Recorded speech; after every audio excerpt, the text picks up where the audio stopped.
Здравствуйте. На телеканале «Новый век» программа «Вызов 112», в студии Эльвира Фазлиева. И сегодня мы расскажем, как в Казани автобус протаранил Мазду, которая не уступила дорогу. Всех собрал бы, если тормозил бы по полной программе. Там киш-миш был бы. Серьезно пострадала беременная девушка.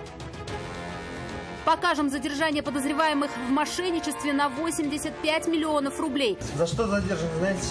Ну, предполагаю. Вместо биржевых торгов они присваивали деньги клиентов. А также заяц попал под шасси взлетающего самолета и изъятие контрафактного алкоголя. Это и не только. Прямо сейчас. 29-летняя беременная девушка серьезно пострадала в результате аварии на улице Габишева. Она, управляя Маздой, выезжала на дорогу с прилегающей территории на перерез едущему автобусу. В салоне общественного транспорта в вечерний час пик было много пассажиров. Моментально остановить его водитель не смог и протаранил легковушку. Удар пришелся на водительскую сторону. Скорую помощь пришлось вызывать и для одной пассажирки автобуса. Во время удара она повредила ногу. Вот отсюда, вот на ту сторону, под автобус прямо на остановке. Без тормозов прямо приехали. Водитель автобуса рассказывает, сделал что мог, когда увидел выезжающую на проезжую часть легковушку. Девушка за рулем Мазды не уступила дорогу едущему транспорту, как того требует дорожный знак. Ей надо было повернуть налево, и она пересекла проезжую часть. В салоне автобуса в вечерний час пик было много пассажиров. Водитель говорит, на тормоз нажал, но аккуратно. В противном случае пострадавших было бы куда больше. Всех собрал бы, если тормозил бы по полной программе. Там киш-миш был бы. Я и так тормозил уже как-то. Тормозной путь автобуса составил около 2 десятков метров. Удар пришелся в левый бок иномарки. Мазду развернуло и выбросило с дороги. 29-летнюю беременную автоледи зажало в салоне. Но помощь спасателей не потребовалась. Ее смогли вытащить из искореженного салона через пассажирскую дверь. Медики с сочетанной травмой, переломом ключицы, лопатки, ребер и рядом других телесных повреждений экстренно госпитализировали ее в РКБ. Медицинская помощь потребовалась и одной из пассажирок автобуса. Она пострадала во время столкновения. Одна женщина. Нога пухла. В результате аварии автобус получил значительные повреждения. Он не на ходу, и теперь ему требуется ремонт. Иномарка восстановлению не подлежит. Как рассказали знакомые водителя, автомобиль только недавно купили в Белоруссии и еще не успели переоформить. Иван Сарафанов, Константин Бушуев, «Вызов 112». Прямо под колеса Рено выскочил молодой человек, перебегавший улицу Фучика в неположенном месте. Он бежал от торгового комплекса, держа в руках пачку денег. Преодолел 2 полосы и в крайнем левом ряду угодил под иномарку. Девушка-водитель даже не успела нажать на тормоза. Все произошло за доли секунды. Он встал и убежал.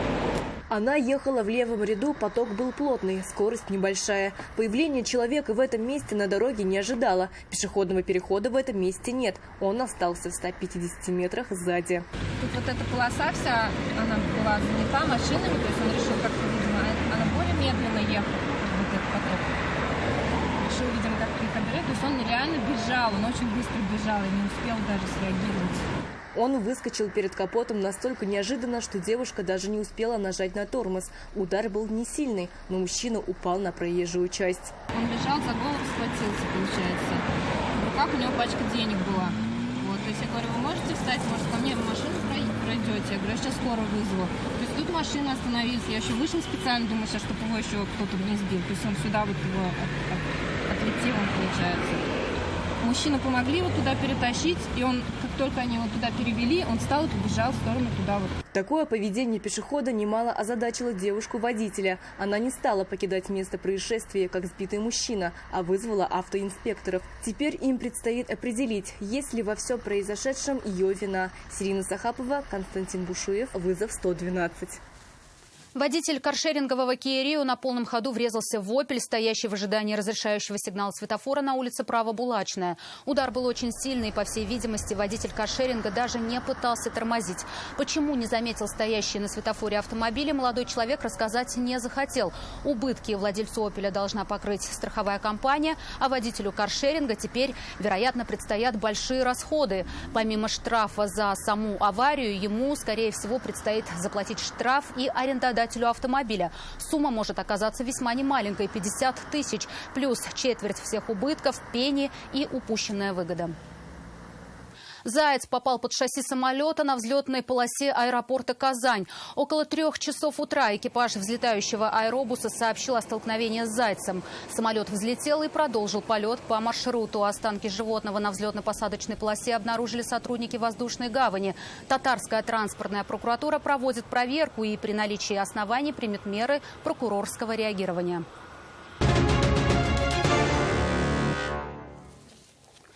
$395,5 литров спиртосодержащей жидкости обнаружили и изъяли сотрудники группы экономической безопасности у жительницы Арского района.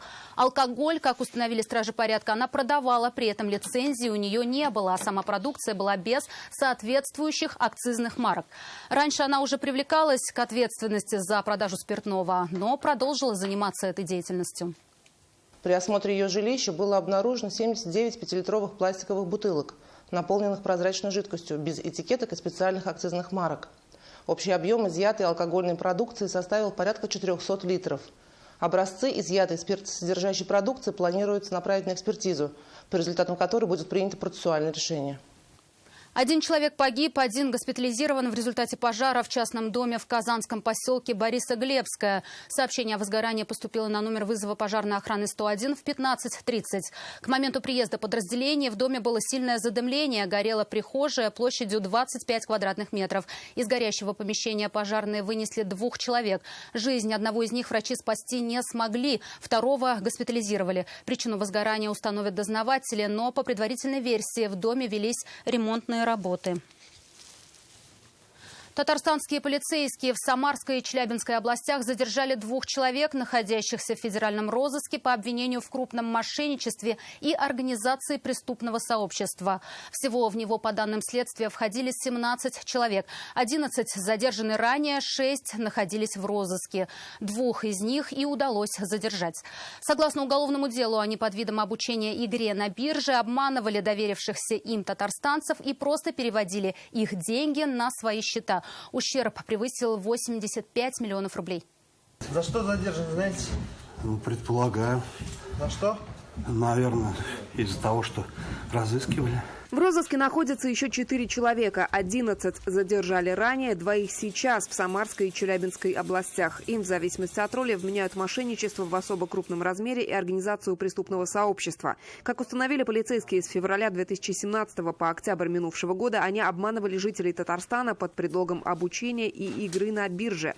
Зарегистрировали несколько юридических лиц, чтобы придать видимость законной деятельности. Офисы располагались в престижных бизнес-центрах. Незаконно получив в свое распоряжение базу данных телефонных номеров жителей республики, фигуранты стали обзванивать граждан и сообщать о якобы выигранных ими сертификатах на обучение стоимостью $300. Сначала поступил звонок. Гульнаре Баязитовой, так же как и сотни других пострадавших, сперва позвонили по телефону, пригласили попробовать. За учебу платить не надо, ничего не теряет. Согласилась не сразу, теперь понимает, обрабатывали будущих клиентов профессионально. Прямо они командой работают. Сначала один подходит, потом говорит, вот у меня там клиент много, там сегодня $200 заработал, другой приходит, у меня сегодня $400 заработал.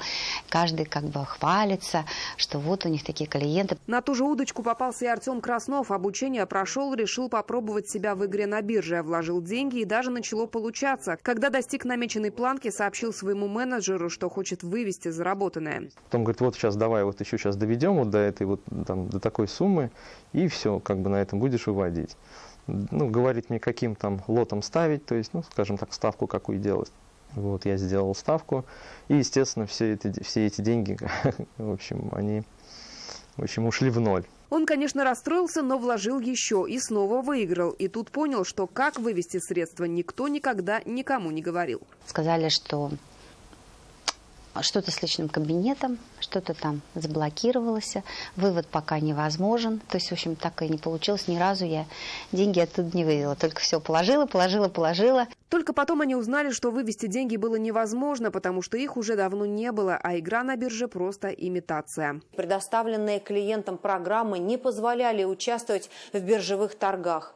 К ним был привязан криптокошелек, управляемый обвиняемыми. Поступившие на него денежные средства граждан переводились на счета злоумышленников.